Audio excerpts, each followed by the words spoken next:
लड़ूंगा, कुर्बानी दे दूंगा। किसकी? योगी की।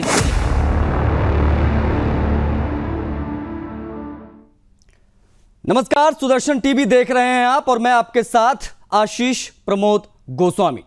जवाब तो चाहिए। जी हां, आज जवाब देने की बारी उन नेताओं और तथाकथित सेकुलर सुरमाओं की है जिनको रोहिंग्या मुसलमानों की बढ़ती जनसंख्या और उनके द्वारा उगले जाने वाले जहर और उनके द्वारा किए जाने वाले दंगों पर सांप सूंघ लेता है। लेकिन आज इस मंच पर जवाब देना ही पड़ेगा। नोएडा पुलिस ने दिल्ली के शाहीन बाग से आज उस जिहादी को गिरफ्तार किया जिसने यूपी के मुख्यमंत्री यानी योगी आदित्यनाथ का गला रेतने की धमकी दी थी। गिरफ्तार जिहादी का नाम शेख अताउल है। गिरफ्तारी हुई तो पता लगा कि यह जिहादी बांग्लादेशी रोहिंग्या है जो उन्हीं लाखों रोहिंग्या घुसपैठियों में से एक है जो आज हिंदुस्तान के तमाम राज्यों के मुस्लिम बाहुल्य इलाकों में राजनीतिक संरक्षण के चलते मौज की जिंदगी काट रहे हैं। कुछ पार्टी विशेष का वोट बैंक बन चुके इन रोहिंग्याओं को अब किसी का डर नहीं है।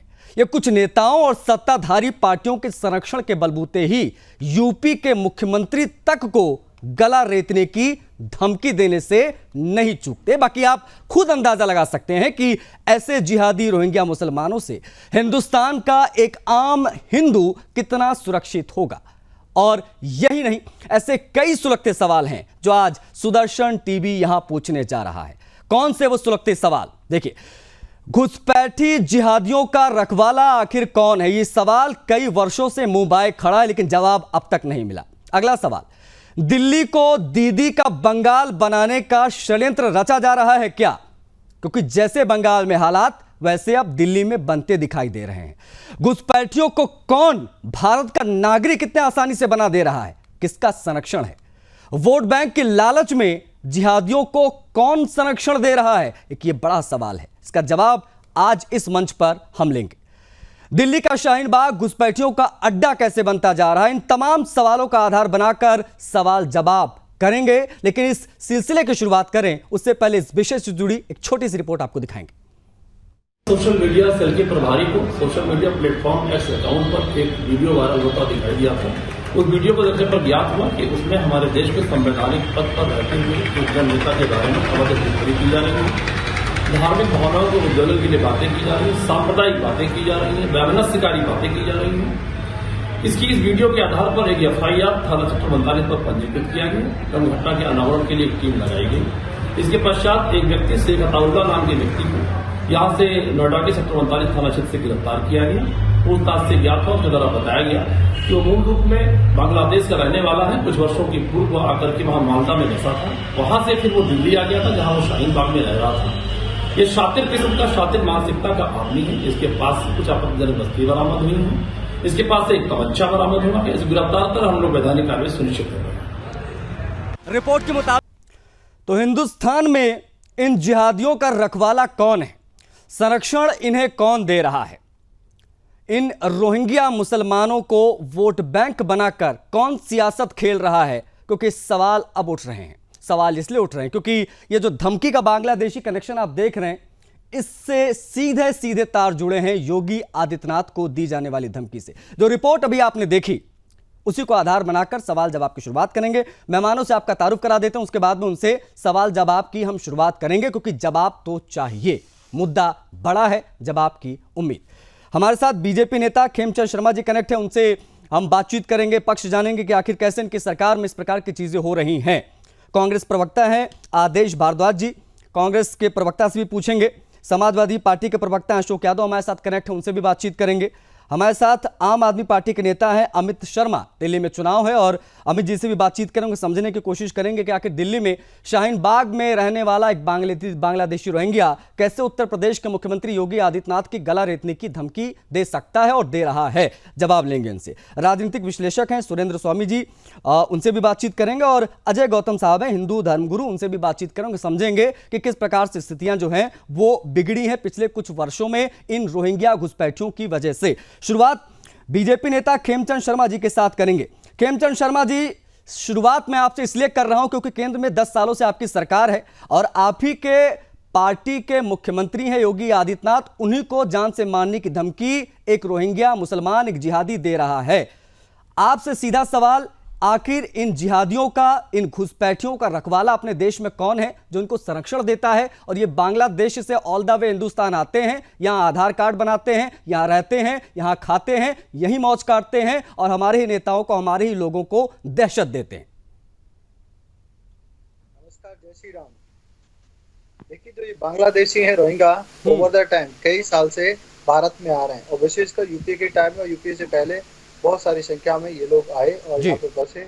और पश्चिम बंगाल, केरल और कई अन्य राज्य सरकार हैं जिन्होंने इनके कागज बनवाए या इनको बसने में मदद की, और विशेषकर कांग्रेस ने। नहीं तो पॉसिबल ही नहीं था कि रोहिंग्या पूरे भारत को चीरते हुए जम्मू में जाके बस जाए, और एक दो नहीं, हजारों की संख्या में पूरी कॉलोनी बसा लें, पहाड़ों में चले जाएं, अलग अलग राज्यों में बस जाएं। तो एक पूरी प्लानिंग के तहत डेमोग्राफी को चेंज करने के लिए पूरे सिस्टम ने इस तरीके का काम किया। हमारी सरकार उनको आइडेंटिफाई कर रही है, आइडेंटिफाई करके उनको सजा देने का काम, रिटर्न करने का काम भी कर रही हैं। लगातार आपने देखा जिस तरीके से एनजे साहब ने दिल्ली पुलिस को सख्त निर्देश दिए हैं कि आपको ये चेक करना है कि कहाँ बांग्लादेशी है, कहाँ रोहिंग्या है जो इलीगल तरीके से दिल्ली में रह रहे हैं, उन सबका वेरिफिकेशन करना है। और वेरिफिकेशन का काम युद्ध स्तर पर जारी है। बहुत सारे लोगों को आइडेंटिफाई किया गया है जिनके पास पेपर नहीं है, और उन पे कानूनी कार्रवाई की जाएगी और उनको रिपोर्ट भी किया जाएगा। और उसी प्रोसेस में जिस तरीके से अभी ये कट्टरपंथी ने योगी जी को धमकी दी, तो पुलिस ने जो कार्रवाई की तो पता चला है, तो यही शाहीन बाग था जहाँ पे जब सीए के खिलाफ जो आंदोलन कर रहे थे, तो जो लोग आप जैसे अच्छे पत्रकार या फिर जो जांच की आधार पर पत्रकारिता करते हैं, उन्होंने कहा था कि भाई ज्यादातर वहाँ पे जो विरोध प्रदर्शन कर रहे हैं वो बांग्लादेशी हैं या रोहिंग्या हैं। वो भी चाहते हैं कि उनकी भी वही नागरिकता मिल जाए, उनके भी डॉक्यूमेंट्स मिल जाए, उनको भी लीगलिटी मिल जाए।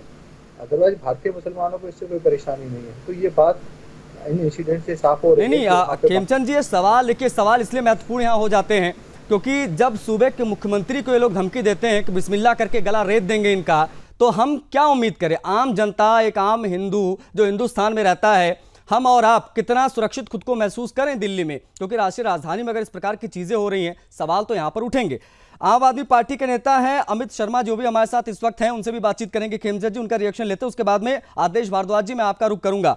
अमित जी, आप क्या कहेंगे? आपकी सरकार है दिल्ली में और कई बार आरोप लगते हैं कि आप ही के कई विधायक हैं, जब इनके ऊपर कार्रवाई होती है तो वो आगे जो है खड़े हो जाते हैं और कहते हैं इनके ऊपर कार्रवाई नहीं होनी चाहिए। कई स्टिंग ऑपरेशंस में कई बार ऐसी चीजें निकलकर सामने आई है जब आप पार्टी के तमाम नेता संरक्षण देते दिखाई देते हैं इस प्रकार के जिहादियों को। रिएक्शन आपका? देखिए, ऐसा है, उचित कार्रवाई अगर कोई भी सरकार करती है तो उचित कार्रवाई के लिए कोई ऑब्जेक्शन नहीं आता और ना ही किसी को कुछ कहा जाता है। अनुचित कार्रवाई के लिए जरूर कहा जाएगा। अब एक मुसलमान को, देश के मुसलमान है, उसके आप सर्टिफिकेट पे सर्टिफिकेट बांटते तो उसके लिए तो हम भी खड़े होते हैं और हमारे नेता भी खड़े होते हैं। लेकिन जो जेन्युइन रोहिंग्या, जो घुसपैठिए हैं, उनके ऊपर आप कार्रवाई नहीं करते। आपकी सारी एजेंसियां भारतीय जनता पार्टी के अधीन काम कर रही है, ना कि दिल्ली सरकार के अधीन। अगर भारतीय जनता पार्टी के अधीन सारी एजेंसियां काम कर दी है, पुलिस प्रशासन काम कर दी है, नहीं, जब शाहीन बाग में बुलडोजर जाता है अमित जी, जब शाहीन बाग में बुलडोजर जाता है तो उसका विरोध क्यों आम आदमी पार्टी करने लग जाती है? सरकार और आम आदमी पार्टी या तो आप डिक्लेयर कर दीजिए, मेरी बात सुनिए गोस्वामी जी, शाहीन बाग या तो आप डिक्लेयर कर दीजिए कि रोहिंग्या ही 100% है, फिर तो आप बुलडोजर लेके चले जाइए। लेकिन एक घुसपैठिए के चक्कर में पूरा शाहीन बाग आप उजाड़ने जाएंगे तो हम उजड़ने नहीं देंगे। नहीं तो लेकिन आप देख रहे हैं, एक व्यक्ति फ्रेम में आता है। नहीं अमित जी, एक व्यक्ति आज गिरफ्तार हुआ है, उसके ऊपर हम राजी हैं। सुनिए, एक व्यक्ति आज गिरफ्तार हुआ है। सेक्टर 39 नोएडा की पुलिस शाहीन बाग गई, उसको गिरफ्तार करके लाई। पूछताछ हुई तो उसने उगला कि उसका परिवार मालदा पश्चिम बंगाल में आकर बस गया था बांग्लादेश से, और वहां से दिल्ली आ गया। यहाँ पर वो आधार कार्ड अपना बनवा लिया, यहाँ पर ऑटो चलाता है, उसके पास से 315 बोर की पिस्टल मिलती है, तमाम चीजें मिलती हैं। ऐसे ना जाने कितने लोग हैं जो बांग्लादेश से पश्चिम बंगाल होते हुए दिल्ली में आ रहे हैं, उनकी संख्या बढ़ती जा रही है। और कैसे इनके आधार कार्ड बन जाते हैं, कैसे इनको राशन मिलने लग जाता है, कैसे ये हिंदुस्तानी बन जाते हैं रातों रात, ये सवाल का जवाब कहां से मिलेगा अमित जी? इस सवाल का जवाब भारतीय जनता पार्टी देगी। नहीं, आप सरकार नहीं है, आप सिर्फ वोट लेंगे, आप सिर्फ इनका वोट लेंगे, गोद में खिलाने का आप जवाब नहीं देंगे? क्यों नहीं देंगे? जवाब दीजिए सर। देखिए मैं वही जवाब दे रहा हूं कि भारतीय जनता पार्टी केंद्र की सरकार अपने गोद में सारी एजेंसियों को खिला रही है, तो उसको यही इसी तरीके से जांच कराना चाहिए कि किस तरीके से फर्जी आधार कार्ड बन जाते हैं। प्रशासन वहां क्या करती है, जब घर में रिवॉल्वर पकड़े जाते हैं, असलाहे पकड़े जाते हैं, तो इसमें प्रशासन कहां सोई रहती है। अब ये कहिए कि प्रशासन को कंट्रोल करने का काम आम आदमी पार्टी और दिल्ली सरकार का है, तो हम कल से वो भी करेंगे, लेकिन ऐसा अभी तक तो है नहीं। हमारे पास तो चंद पावर दी थी, वो भी अध्यादेश लगा करके वापस कर दिया गया। आपके एमएलए घर में नहीं, आपके एमएलए अमरतुल्ला खान साहब के कृत्य आपको पता है कि मैं आपको बताऊं कि किस प्रकार से वो संरक्षण देते हैं। खैर मैं इस पर आऊंगा, आपका जवाब भी लूंगा, लेकिन हमारे साथ और मेहमान है कांग्रेस के प्रवक्ता आदेश भारद्वाज जी।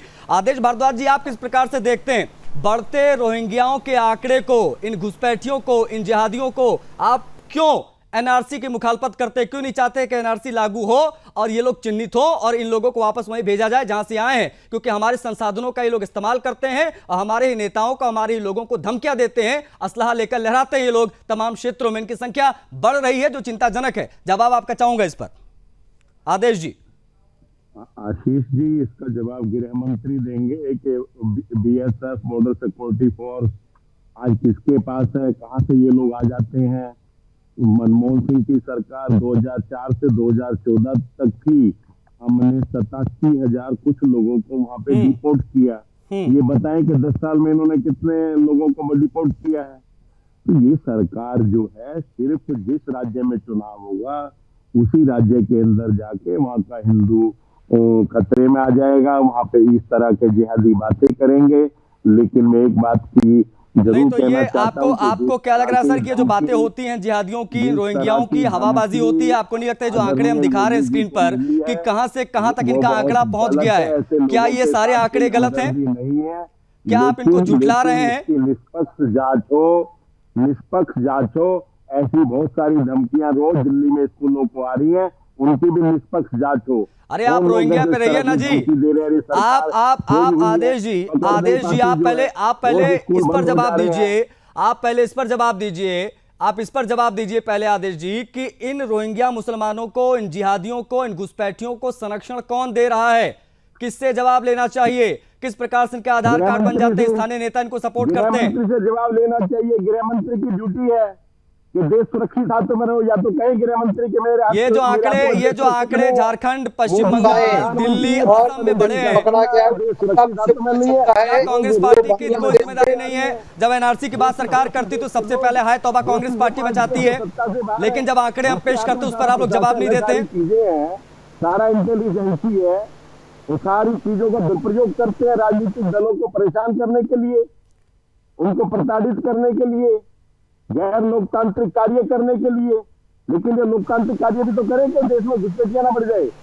इसकी जिम्मेवारी हमारे लोगों की है। नहीं, हमारी तो ये मुहिम है, सुदर्शन टीवी की मुहिम है भैया, एनआरसी लाओ, रोहिंग्या भगाओ, सीधी सी बात है। क्योंकि इनकी सर्जरी बहुत जरूरी है, और हमारे साथ सुरेंद्र स्वामी जी हैं, राजनीतिक विश्लेषक। मैं आऊंगा आदेश जी मैं आऊंगा, अपनी बात जरूर रखिएगा क्योंकि बहुत सारे सवाल हैं जो कांग्रेस पार्टी से आज मैं पूछने वाला हूं। बहुत सवाल है भारतीय जनता पार्टी से भी पूछे जाएंगे और आम आदमी पार्टी से भी पूछे जाएंगे, क्योंकि सत्ताधारी दल और कई नेता ऐसे होते हैं जो इन रोहिंग्याओं को अपने वोट बैंक के तौर पर इस्तेमाल करते हैं, उनको इनकैश कराते हैं चुनाव में। आज दिल्ली में चुनाव है तो ये सवाल उठ रहे हैं कि आखिर कौन इनका इस्तेमाल करने वाला है, इसकी भी बात होगी। लेकिन सुरेंद्र स्वामी जी, बतौर राजनीतिक विश्लेषक, आप किस प्रकार से देखते हैं इन फलते फूलते रोहिंग्याओं को, इन घुसपैठियों को? नहीं, देखिए, देश में घुसपैठ हो रही है, ये तो सबको मालूम है जी। और घुसपैठ कैसे हो रही है ये भी सबको मालूम है, और किस प्रकार से उनको फिर एक बार बंगाल और आसाम में आने के बाद पूरे देश में भेजा जाता है। उनका पूरा एक नेटवर्किंग का सिस्टम है, एक कोऑर्डिनेशन है, मदरसे और मस्जिदें इसके लिए यूज़ की जाती हैं, उनके यहाँ पे आधार कार्ड सब बनते हैं, ये सब जानते हैं। लेकिन इसके लिए आप दूसरों को ही दोष देते रहें। भाई, जिनका वोट बैंक है वो बनवाएंगे, तो आप उस पर हाय तौबा क्यों कर रहे हैं? आप क्या कर रहे हैं ये जरूरी है ना, सरकार क्या कर रही है। देखिए, 2003 में दिल्ली में जब अजय शर्मा जी पुलिस कमिश्नर थे और वाजपेयी जी की सरकार थी, तो दिल्ली के हर जिले में एक इलीगल माइग्रेंट्स के लिए, जो अवैध घुसपैठियां हैं, इनके लिए एक सेल बना था दिल्ली के हर जिले। उन्होंने काम किया, 50,000 उन्होंने घुसपैठी आइडेंटिफाई किए, उनको बांग्लादेश को वापस दिया गया। उसके बाद क्या हुआ आज तक? आप कांग्रेस को दोष दे सकते हैं, मान लिया उन्होंने नहीं किया, वो नहीं करेंगे, उनका वोट बैंक है। आपने क्या किया? सुरेंद्र स्वामी जी, ये कैसे कह सकते हैं हम और आप ये कैसे कह सकते हैं, कैसे तय कर सकते हैं घुसपैठिया या ये रोहिंग्या जो आते हैं ये कांग्रेस पार्टी का वोट बैंक है? क्योंकि अगर इस प्रकार की चीजें होंगी तो देश ऐसे नहीं चलेगा सर। देखिए गोस्वामी जी, मुसलमान खुद कह रहा है खुलेआम, हाँ, कि हम भाजपा को वोट नहीं देंगे, हम भाजपा को हराने के लिए वोट देते हैं, इंडिया गठबंधन को वोट देते हैं। इसमें कौन सी, तो क्या ये मान लिया जाए, ये मान लिया जाए सुरेंद्र स्वामी जी, क्या ये मान लिया जाए कि जब सीए एनआरसी की बात सदन में अमित शाह करते हैं, जब बीजेपी करती है, सरकार करती है, तो शायद इसीलिए कांग्रेस पार्टी को मिर्ची लगती है, टीएमसी को मिर्ची लगती है? देखिए गोस्वामी जी, ऐसा नहीं है, we have to be very balanced. बात क्यों करती है, लागू क्यों नहीं करती है? एनआरसी 2003 में एनआरसी आया, उस एनआरसी में पूरी डिटेलिंग की हुई है। उसमें ये लिखा था कानून में, जो हमारा फॉरेन का कानून है नागरिकता का, उसमें ये साफ लिखा हुआ था कि ये कानून उस दिन से लागू होगा जिस दिन सरकार नोटिफाई करेगी। आप 2003 से 2024 आप चूंकि आप राजनीतिक विश्लेषक हैं और आपने बहुत चीजों को बहुत करीब से अध्ययन किया, देखा, समझा होगा, लेकिन सबके बीच में हमें ये बात भी करनी जरूरी है कि जब इस प्रकार की चीजें होती हैं तो दंगे भड़क जाते हैं पूरे देश में और उससे भी दो चार होना पड़ता है। आज योगी आदित्यनाथ को जान से मारने की धमकी मिली, एक रोहिंग्या जो कि बांग्लादेश, जिसका इस देश से कोई लेना देना नहीं, वो यहाँ पर आ रहा है, यहाँ के एक स्टेट के मुख्यमंत्री को धमकी दे रहा है। ऐसी बहुत सारी चीजें जो सामने आ रही हैं और जो आम हिंदू उसको कितनी चीजें फेस करनी पड़ती हैं, ये भी समझने वाली बात होगी। हम चर्चा को आगे बढ़ाएंगे। अजय गौतम साहब है, हिंदू धर्म गुरु, उनसे भी हम बातचीत करेंगे, लेकिन इस बीच एक बड़ी खबर आ गई है, वो बड़ी खबर बता देते तमाम दर्शकों को। ये बड़ी खबर मुंबई से आ रही है। गेटवे ऑफ इंडिया के सामने हादसा पेश आया है, तस्वीर सामने आपको हम दिखा रहे हैं। नाव डूब गई, बड़ा हादसा यहां पर हुआ है, अभी भी कई लापता बताए जा रहे हैं। नाव में सवार थे 80 लोग, समुद्र में पलटी यात्रियों से भरी नाव और 77 लोगों को बचाया गया, ऐसी सूचना अभी प्राप्त हुई है। ये बड़ी खबर है। 5 लोग अभी भी लापता बताए जा रहे हैं। हादसे में एक यात्री की मौत हुई है, 77 लोगों को बचाया गया है। मुंबई के गेटवे ऑफ इंडिया में सेस एलिफेंटा जा रही बोट हादसे का शिकार हो गई। नाव में 80 यात्री सवार थे। घटना 3:55 पर हुई। आज 77 लोगों का रेस्क्यू किया गया। रेस्क्यू ऑपरेशन के वक्त की ये तस्वीर हम आपको दिखा रहे हैं। कोस्ट गार्ड और मरीन पुलिस के कोऑर्डिनेशन से नौसेना की ओर से बचाया गया इन लोगों को। ये विशेष अभियान यहाँ चला। नेवी की 11वीं नेवी, मरीन पुलिस की 3 नावें और कोस्ट गार्ड की एक जो बोट है वो जल क्षेत्र में तैनात रहती है, जिन्होंने रेस्क्यू ऑपरेशन यहाँ पर चलाया। 5 लोग अभी भी लापता बताए जा रहे हैं। ये बड़ी खबर इस वक्त की हम आपको बता रहे हैं। रेस्क्यू ऑपरेशन अभी भी जारी है। देखिए, ये सवाल है, उस सवाल के साथ ही हम चर्चा की शुरुआत फिर से करेंगे, क्योंकि धमकी का बांग्लादेशी कनेक्शन, धमकी का शाहीन बाग कनेक्शन, आप कुछ भी कह सकते हैं, लेकिन ये स्थिति बहुत ज्यादा दिन पे दिन खराब होती जा रही है। हमारे साथ अजय गौतम जी हैं, हिंदू धर्म गुरु, उनका रिएक्शन लेना यहां बहुत जरूरी हो जाता है। अजय जी, दिल्ली कैसे घुसपैठियों का अड्डा बन गया देखते देखते? क्यों आखिर ऐसा लग रहा है कि दीदी का बंगाल बनता जा रहा दिल्ली? देखिए गोस्वामी जी, जो आपने कहा इसमें लेश मात्र भी संशय नहीं है। यहाँ राजनीतिक पार्टियों की अपनी अपनी एक विवशताएं हैं जी। किसी को बाटला हाउस एनकाउंटर में आतंकवादियों के शवों को देख के रोना आता है। कोई मोहन चंद शर्मा, जिन्हें 16 बार बहादुरी का पुरस्कार राष्ट्रपति से मिला, उनकी शहादत को कोई फर्जी बता देता है। कोई राजनीतिक पार्टी कहती है कि भारत ने जो सर्जिकल स्ट्राइक करी है वो नकली है, वो फर्जी है, और वो पाकिस्तान में हेडलाइन बन जाती है। तो बात यह है कि यहाँ पर राष्ट्र सर्वोपरि नहीं है, यहाँ देश की एकता और अखंडता सर्वोपरि नहीं है, यहाँ पर अपना अपना वोट बैंक सर्वोपरि है। ये वही शाहीन बाग है जहाँ मैं आपको याद दिला दूं, जहाँ पत्रकारों को भी बैरिकेडिंग लगा के रोक दिया गया था। वहां उन्हीं पत्रकारों का प्रवेश दिया जा रहा था जो उनके मतलब की बात करते थे, उन्हीं को मंच पर बुलाया जाता था। अन्यथा वहां पर चेक किया जाता था, आप कौन से मीडिया हाउस से, उससे है तो आपको नहीं जाने देंगे, सुदर्शन से है तो नहीं जाने देंगे, और अगर आप उन पत्रकार उस लॉबी से है जो लेफ्टिस्ट हैं और जो कह लीजिए सूड्रो लिबरल है, उस पत्रकार लॉबी से है तो आपको जाने देंगे। तो सवाल ये है कि एक व्यक्ति, एक अदना से व्यक्ति, एक घुसपैठिया जो है, उसके समर्थन में कितने लोग इकट्ठे हो जाते हैं।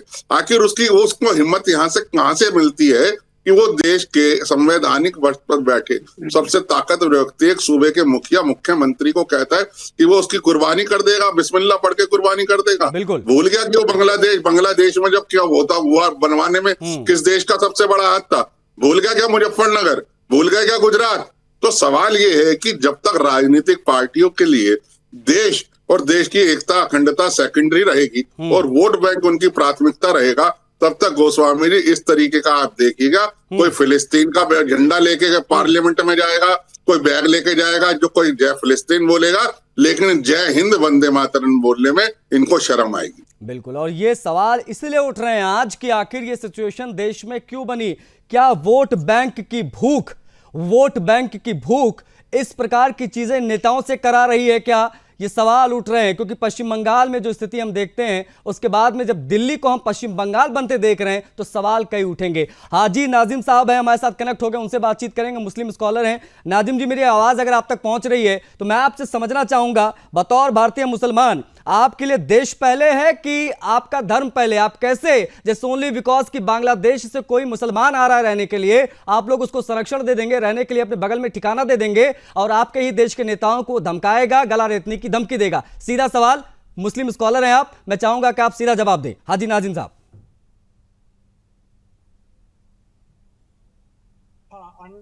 क्या गोस्वामी जी, क्या था आपका सवाल? हाजी नाजिम साहब, मेरा सीधा सवाल आपसे यही था कि एक बांग्लादेशी रोहिंग्या मुसलमान आकर हिंदुस्तान की सरजमी पर रहता है, हमारे देश के संसाधनों का इस्तेमाल करता है, हमारे देश के नेताओं को गला रेत कर हत्या करने की धमकी देता है। बतौर मुस्लिम स्कॉलर आप किस प्रकार से इसे देखते हैं? सीधा रिएक्शन आपका चाहूंगा इस पर। आशीष जी, जब देश सुरक्षित हाथों में होता है, अगर ये कहना है कि भारत के अंदर रोहिंग्या आए हैं तो ये गलत है। देखिए, देश तो सुरक्षित हाथों में 2014 से 2024 के बीच में कितने रोहिंग्या भारत के अंदर आए? और सुन तो लीजिए, रोहिंग्या कितने आए? तो ये इसका भी तो आंकड़ा होना चाहिए 2014 से 2024 तक का। लेकिन यहाँ पर चला रहे हैं बड़ी खेमचंद जी, आपके पेट में बड़ा दर्द होने लगता है। हाँ खेमचंद जी, मैं ये कहता हूँ, अपने सम्मानित मेरे भाई, ये मेरे दोस्त अक्सर मेरे साथ टीवी डिबेट पे आते हैं, मैंने सिर्फ ये कहा कि ये बता दीजिए 2014 से 2024 के बीच में कितने रोहिंग्या भारत के अंदर आए, अगर आए तो क्या, किस तरीके से आए और कहां से आए, इसका तो जवाब आप लोग ही देंगे। लेकिन सिर्फ और सिर्फ आशीष जी, यहाँ पर रोहिंग्या के नाम पर भारत के मुसलमानों को प्रताड़ित करने का जो एक नैरेटिव फैलाया जा रहा है, आपको नहीं लग रहा है क्या हाजी नाजिम साहब, आपको ये नहीं लग रहा है क्या कि ये रोहिंग्या जिनका इस देश से कोई लेना देना नहीं, वो इस देश में आ रहे हैं, यहाँ के संसाधनों का इस्तेमाल बन रहे हैं, पर्टिकुलर राजनीतिक दलों का वोट बैंक बनकर ये लोग रह गए हैं और इससे तमाम मुस्लिम आबादी भी प्रभावित हो रही है, आप लोगों को भी एक तरीके से देखा जाए तो बदनाम किया जा रहा है। आप इस पर जवाब नहीं देंगे क्या? आपसे अगर ये पूछा जाता है कि रोहिंग्याओं को कौन संरक्षण दे रहा है तो इस पर आप पल्ला झाड़ने लग जाते हैं, इस पर आप लोग जवाब नहीं देते, आप कह देते देश सुरक्षित हाथों में नहीं है, आप सियासत करने लग जाते हैं। आपसे अगर मैं सीधा सवाल पूछ रहा हूं कि शाहीन बाग में एक मुसलमान जो कि बांग्लादेशी है, जो पूछताछ में ये बात एक्सेप्ट कर रहा है, उस पर आप लोग जवाब क्यों नहीं देते? आप लोग संरक्षण क्यों दे देते? अपने बगल में क्या हो, मकान दे दो, रहो आप यहाँ पर, हम आपका आधार कार्ड बनाने में हेल्प कर देंगे, क्यों आखिर ऐसा हो रहा है? आशीष जी, देखिए, आधार कार्ड कौन बनाता है ये एक जांच का विषय है। और देखिए, मैं ये कहता हूँ कि भारत के अंदर रोहिंग्या आए कैसे और किस तरीके से आई, इसका जवाब हमारे खेमचंद भाई देंगे। लेकिन रोहिंग्या के नाम पर भारत के मुसलमानों को जिस तरीके से प्रताड़ित किया जा रहा है, मुस्लिम समाज का शोषण किया जा रहा है, ये गलत है।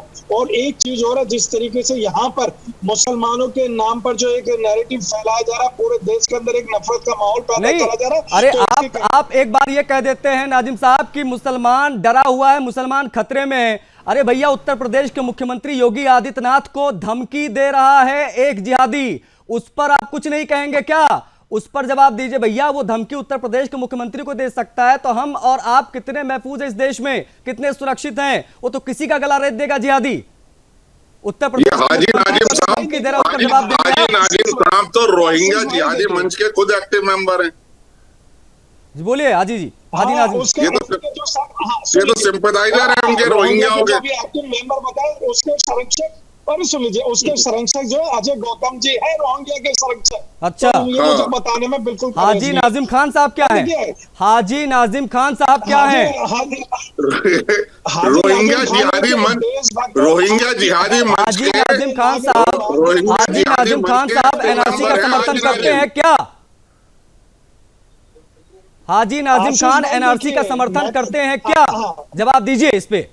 आशीष भाई देखिए, नहीं देंगे, अब देखें दिखाएंगे आप। संविधान का पालन कर दे और संविधान के तहत एनआरसी आता है। अगर सीएए बिल आता है तो आप शाहीन बाग पर धरना देने कैसे बैठ जाते हैं? क्यों बैठ जाते हैं? क्यों आखिर पूरे देश को भ्रमित किया जाता है? आशीष भाई, जब देश के अंदर अगर धर्म के आधार पर अगर ऐसा कानून लाया जाएगा भेदभाव वाला, तो धर्म के आधार पर गला रेत दिया जाए वो ठीक, धर्म के आधार पर किसी को बिस्मिल्लाह कह के गला रेतने की धमकी दी जाए वो ठीक, ये सारी बातें ठीक, लेकिन जब एनआरसी की बात आए तो सब बुरी। जब बात सुरक्षा की आए तब कह देंगे कि देश सुरक्षित हाथों में नहीं है। आप बने रहिएगा, मैं आपसे सवाल लूंगा, लेकिन समाजवादी पार्टी के प्रवक्ता भी हमारे साथ जुड़े, उनसे भी बातचीत हम करेंगे। हमारे साथ हैं अशोक यादव जी। अशोक यादव जी, आप किस प्रकार से देखते हैं उत्तर प्रदेश के मुख्यमंत्री को जान से मारने की धमकी एक जिहादी, एक घुसपैठिया दे रहा है, और ये कोई पहला मामला नहीं, इससे पहले भी कई बार धमकियां मिली हैं, तमाम नेताओं को मिली हैं, और योगी आदित्यनाथ ज्यादातर निशाने पर रहते हैं। तो ये जो रोहिंग्याओं की घुसपैठ ज्यादा देखी गई है और पिछले कुछ वर्षों में बहुत ज्यादा आंकड़े निकलकर सामने आए और इनका इस्तेमाल वोट बैंक के तौर पर राजनीतिक दल करते हैं, इससे भी कोई इनकार नहीं करता है, और कई बार ये चीजें निकलकर सामने आई हैं। इस पर आपका रिएक्शन सबसे पहले मैं चाहूंगा, ये पहली प्रतिक्रिया अशोक यादव जी आपकी। देखिए, जब मोदी जी की सरकार और माननीय अमित शाह जी गृह मंत्री जब ये कहते हैं देश की जनता से कि देश सुरक्षित हाथों में है, तो यह उनकी जो बात है खोखली साबित होती है। जब एक मुख्यमंत्री को धमकी दी जा रही है, इसका मतलब देश सुरक्षित हाथों में नहीं है। अब देखिए, एक महाभारत में एक प्रसंग है, जब दुशासन जो द्रौपदी का चीरहरण कर रहा था, तो उसमें एक बात आई थी। अशोक जी, देश सुरक्षित हाथों में है या नहीं है, उस पर तो जाहिर तौर पर आप विरोधी दल के नेता हैं, आप तो एक आरोप लगाएंगे और आप इसमें ब्लेम गेम खेलेंगे, लेकिन जब कार्रवाई होती है इन जिहादियों पर, जब संभल में बुलडोजर चलता है, जब वहां पर चिन्हित किया जाता है, तो अखिलेश यादव जी, आप ही पार्टी के राष्ट्रीय अध्यक्ष, वो क्यों ये बयान देते हैं कि उनके संरक्षण की बात होती है? जब 5 जो जिहादी पत्थरबाजी वहां पर करते हैं, अगर वो गोली चलने से वहां पर उनकी मौत हो जाती है तो उनके लिए बड़ी हमदर्दी आप लोगों के अंदर आ जाती है। जब किसी रोहिंग्या के घर बुलडोजर चलता है तो आप लोगों की बड़ी हमदर्दी सामने आ जाती है। ऐसे ही मौके होते हैं जब समाजवादी पार्टी या कांग्रेस पार्टी या तमाम ऐसे दल जो अपना वोट बैंक समझते हैं इनको, उनके बड़ी तकलीफ होती है, बड़ी मिर्ची लगती है। अशोक जी, देखिए आशीष जी देखिए, वही मैं महाभारत के एक प्रसंग आपको बता रहा था। जब दुशासन द्रौपदी का चीरहरण कर रहा था, तो जब उस चीर का हरण नहीं कर पाया तो कहा कि नारी बीच साड़ी है कि साड़ी बीच नारी है, कि नारी की ही साड़ी है कि साड़ी की ही नारी। तो आज प्रसंग ये है कि भाजपाई घुसपैठिए ही भाजपाई हैं। अच्छा, भाजपाई घुसपैठिए ही भाजपाई हैं। ये दोनों चीजें मिली आपस में। दिल्ली अगर घुसपैठियों का हब बन गया, पश्चिम बंगाल अगर घुसपैठियों का हब बन गया, असम अगर घुसपैठियों का हब बन गया, अगर आज जो है बहुत सारे गांव ऐसे हैं, बहुत सारे गांव ऐसे हैं जहां पर हिंदू अल्पसंख्यक हो गया, ये रोहिंग्या बहुसंख्यक हो गए, सदन में ये विषय उठता है, ये सब आपको नहीं दिखता? आपको नहीं लगता क्या? आप सीधा आप जवाब दीजिए ना, आप सिर्फ और सिर्फ अब ब्लेम गेम खेलने लग जाते हैं। मैं आपसे सीधा पूछ रहा हूं, आपको नहीं लगता क्या कि इन जिहादियों को चिन्हित करके इनकी सर्जरी होनी चाहिए? इस पर मैं जवाब लूंगा आपका। और खेमचंद जी, आपका भी जवाब यहां पर बनता है, क्योंकि आरोप आप लोगों के ऊपर लग रहे हैं सुरक्षा के मद्देनजर कि आपकी सरकार ने इन रोहिंग्याओं को चिन्हित करने के लिए अब तक क्या किया। वक्त एक छोटे से ब्रेक के उस पर चर्चा जारी रहेगी इसी विषय पर। जवाब तो चाहिए। धमकी का बांग्लादेश कनेक्शन, वो बांग्लादेश जहां पर हिंदुओं को निशाने पर रखा जा रहा है, जहां पर लगातार हिंदुओं के ऊपर हमले हो रहे हैं, उस पर कोई नेता कुछ नहीं बोलता है। उस पर किसी से अगर सवाल पूछो तो कोई जवाब नहीं देता है, सिर्फ सियासत होती है। प्रियंका गांधी बैग लेकर घूमती है, बांग्लादेश लिखा हुआ, कभी फिलिस्तीन लिखा हुआ, ये सारी बातें होती हैं। लेकिन जब बात उसी बांग्लादेश से हिंदुस्तान की सरजमी में चुपके से दाखिल हुए रोहिंग्या, जो आज यहां के संसाधनों का मौज उड़ा रहे हैं, यहां एक वोट बैंक की सियासत का वो हिस्सा है, आज उस पर जब सवाल पूछा जाता है, उनके ऊपर जब कार्रवाई होती है, तो बहुत सारे राजनीतिक दल जिनका ये वोट बैंक है, उससे इनको बहुत तकलीफ होती है। हमारे साथ भारतीय जनता पार्टी के प्रवक्ता, उनका मैं रुख लाना चाहूंगा। खेमचंद जी, ये सीधे सीधे जब हम सवाल पूछते हैं कांग्रेस पार्टी से, आम आदमी पार्टी से, समाजवादी पार्टी से या किसी लेफ्ट के दल से, तो वो बीजेपी पर सवाल उठा देते हैं कि बीजेपी वाले बताएं कि रोहिंग्या कैसे आ गए, क्या कर रही है आपकी सरकार? सरकार तो उनको आइडेंटिफाई करने का काम कर रही है, उनको रिस्ट्रिक्ट करने का काम कर रही है, उनको रिस्ट्रिक्ट करके आइडेंटिफाई करके लीगल प्रोसेस शुरू कर रही है ताकि अशोक यादव जी कह रहे हैं कि बीजेपी घुसपैठिया ही बीजेपी, ऐसे कोई कविता सुना रहे थे? नहीं, ये तो कविता सुनाते रहेंगे क्योंकि घुसपैठिया लाने वाले ये हैं, उनको बसाने वाले ये हैं, पेपर बनाने वाले ये हैं, उनको बर्मा से जम्मू तक पहुंचाने वाले ही हैं। अगर अदरवाइज बर्मा से जम्मू पहुंचने का कोई मतलब ही नहीं है। ना सिर्फ जम्मू बल्कि पहाड़ी शिमला में पहुंच गए हैं, उत्तराखंड में पहुंच गए, हर जगह वो पहुंच गए क्योंकि उनको पहुंचाया गया। पूरा नेक्सस है। हमारी सरकारें जहां जहां है उनको आइडेंटिफाई कर रही हैं और आइडेंटिफाई करके लीगल प्रोसेस शुरू कर रही हैं ताकि उनको निकाला जा सके। अभी आपने गुड़गांव में भी देखा, एक बहुत बड़ी कॉलोनी पे कार्रवाई की गई, ज्यादातर वहां पर रोहिंग्या थे, उनको सभी को आइडेंटिफाई किया गया। जम्मू कश्मीर में भी आदरणीय एलजी ने जब कार्रवाई की तो सबके सभी लोग खड़े हो गए, और जब उत्तर प्रदेश में कार्रवाई हुई तो भी ये खड़े हो गए। जहां भी अब दिल्ली में आम आदमी पार्टी के नेता बड़ी बड़ी बातें कर रहे थे, लेकिन आम आदमी पार्टी के नेता कार्यकर्ता एमएलए जहांगीरपुरी में जब बुलडोजर चला था, जो सरकारी संपत्ति पे रोहिंग्या और बांग्लादेशियों ने कब्जा किया हुआ था, तो ये सब इकट्ठे हो गए, नहीं भाई इनको मत निकालो, इनको इन पे कार्रवाई मत करो। तो कार्रवाई तो होगी। अब हर जगह भारतीय जनता पार्टी की सरकारों ने ठान लिया है। जवाब मैं ले लेता हूं, आम आदमी पार्टी से जवाब ले लेता हूं। अमित जी जवाब दीजिए। देखिए सीधे आरोप खेमचंद जी लगा रहे हैं कि जब कार्रवाई होती है तो आम आदमी पार्टी को बड़ी तकलीफ होती है क्योंकि आपका वोट बैंक डिस्टर्ब होने जा रहा है। देखिए वोट बैंक हमारा डिस्टर्ब नहीं होता, डिस्टर्ब तो भारतीय जनता पार्टी सरकार हो जाती है। जब दिल्ली में चुनाव की बात आती है तो शाहीन बाग एक बहुत बड़ा मुद्दा होता है। ये पिछले 10 साल से जब शाहीन बाग की सड़क को, जब शाहीन बाग की उस रोड को अगर 3 महीना जाम करके रखा जाएगा, 1 साल तक जाम करके रखा जाएगा, उसको एक हब बना दिया जाएगा रोहिंग्या का, तो क्या सवाल शाहीन बाग पर नहीं उठेंगे? क्या सवाल ऐसे क्षेत्रों पे नहीं उठेंगे जहां पर देखते देखते रोहिंग्याओं की संख्या बढ़ती जा रही है? आज संख्या 6 लाख के आसपास पहुंच गई है दिल्ली में। देखिए जाम, सड़क जाम तो सिंधु बॉर्डर पे भी हुआ था, किसानों ने भी किया था और 1 साल से ज्यादा किया था। नहीं आप उसका नाम नहीं लेंगे, लेकिन वो किसानों के 3 कानून की बात थी, उसकी बात यहाँ नहीं हो रही है। बहुत अंतर है, बहुत अंतर है। शाहीन बाग में जो हुआ वो नहीं होना चाहिए था। शाहीन बाग में जो हुआ वो नहीं होना चाहिए था। क्या आप समर्थन करते हैं अमित जी? क्या आम आदमी पार्टी समर्थन करती है शाहीन बाग में जो हुआ? क्या आप उन दंगों का समर्थन करते हैं जहां पर एक पुलिस वाले का गला काट के नाले में फेंक दिया जाता है? क्या आप उसका समर्थन करते हैं? आपकी पार्टी के विधायक का नाम आता है, जेल जाता है वो, क्या उसका समर्थन करते हैं आप? खेमचंद जी को बंद कर दीजिए और आप डिबेट में डायरेक्ट आ जाइए। अरे डिबेट में नहीं आ रहे, मैं सवाल पूछ रहा हूँ, मैं सवाल पूछ रहा हूँ। खेमचंद जी है, खेमचंद जी जवाब देंगे। समाजवादी पार्टी के प्रवक्ता से सवाल पूछ रहा हूँ, जवाब दीजिए। फैसला लेगी देश के, आप सीधा जवाब नहीं देते। अमित जी प्रॉब्लम है कि आप सीधा जवाब नहीं देते। जब आपके वोट बैंक की बात आती तो बड़ी किलस बस्ती अंदर से के लिए गलत फैसला लेगी, तब हर जगह धरना प्रदर्शन होगा, हर जगह सड़क जाम होगा, क्योंकि सड़क पे आप नहीं बोलने देते। अगर केंद्र सरकार एनआरसी लागू करती है, अगर केंद्र सरकार एनआरसी लागू करती है ताकि इस प्रकार के जिहादी, इस प्रकार के घुसपैठिए दबोचे जाएं, पकड़े जाएं, इनको वापस डिटेंशन सेंटर में भेजा जाए, वापस बांग्लादेश भेजा जाए, तो क्या इस पर समर्थन करती है आम आदमी पार्टी? क्या ऐसी रोहिंग्या मुसलमानों के खिलाफ खड़ी है आम आदमी पार्टी? देश हित की बड़ी बात आप करते हैं, भगत सिंह की फोटो लगाते हैं पीछे। आज आप खेमचंद जी गलत बैठ गए थे। आइडेंटिफाई करने का काम सरकार का है। आइडेंटिफाई करे, आप पता करें कि 2024 से लेकर के 2014 से लेकर के 2024 तक की कितनी रोहिंग्या घुसपैठ दिल्ली के अंदर हुए और देश के अंदर हुए।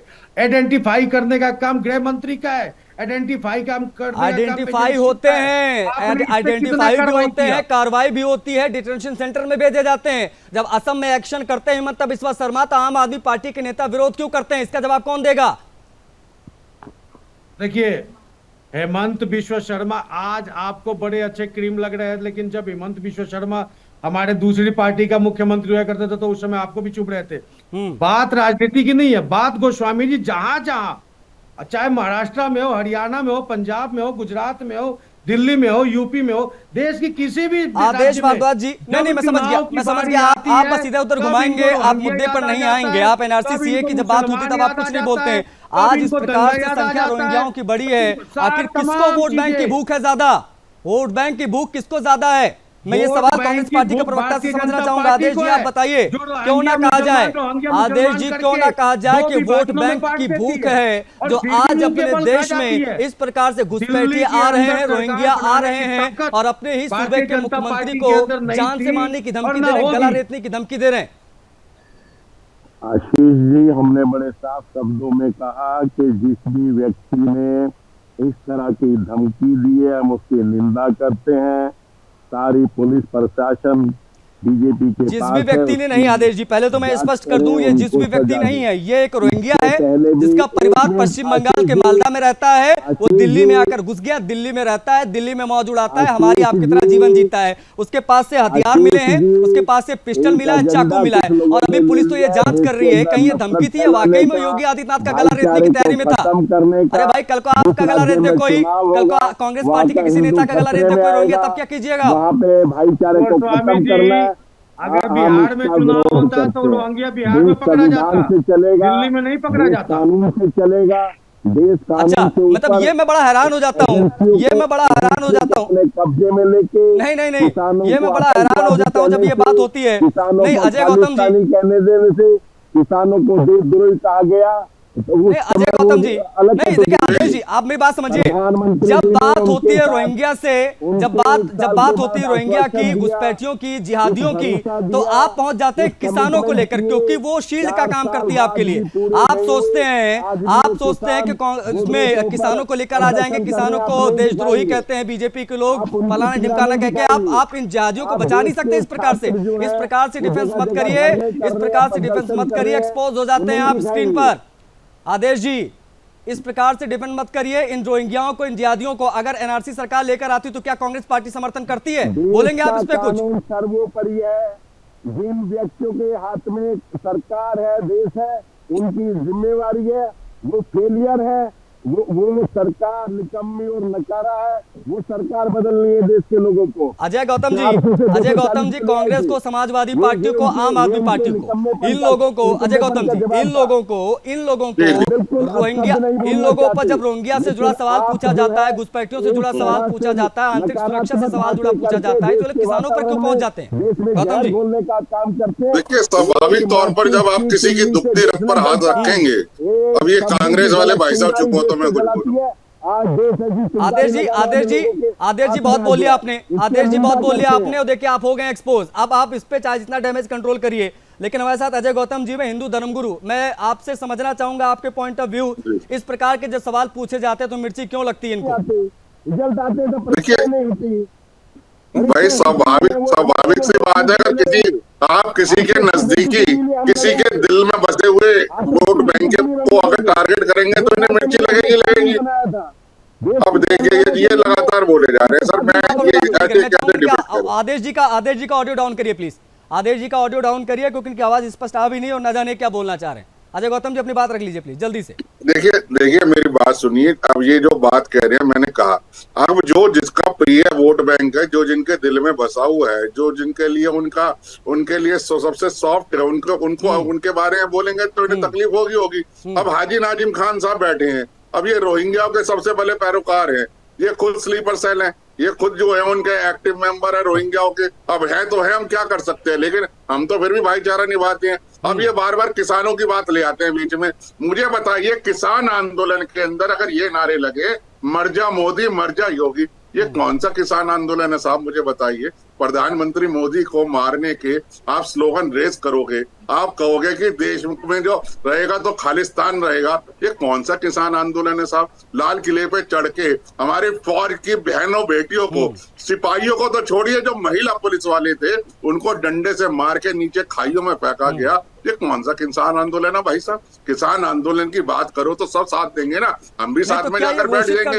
लेकिन किसान आंदोलन के नाम पे खालिस्तानियों को चमकाया जो जाएगा, क्या ये वोट बैंक की भूख है जी, जिसकी वजह से आज रोहिंग्या, ये घुसपैठिए जिहादी देश में आबाद है?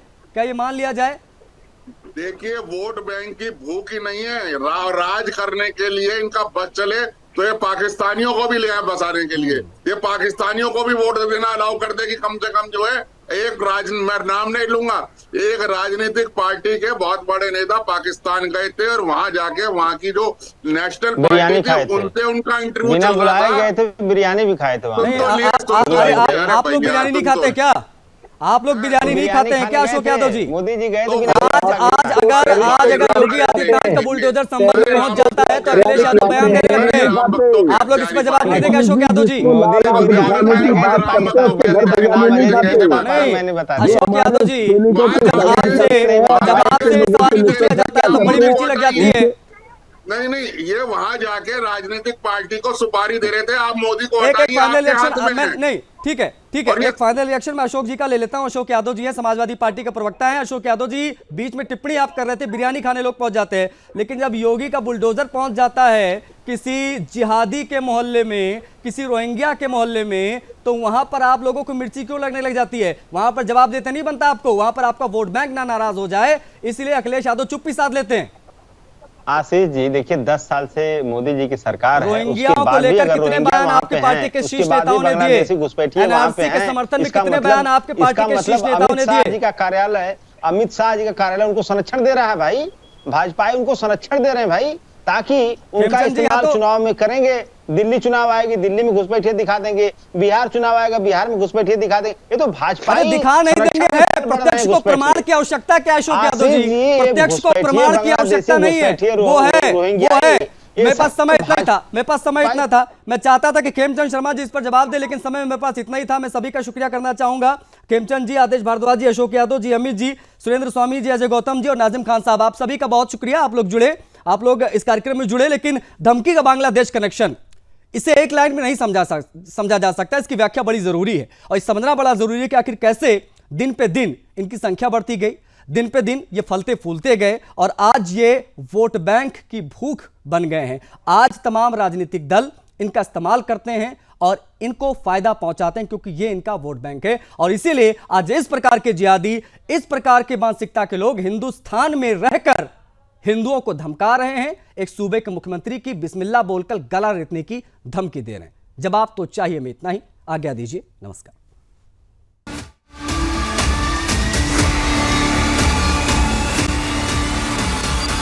बिस्मिल्लाह बोलूंगा, कुर्बानी दे दूंगा। किसकी?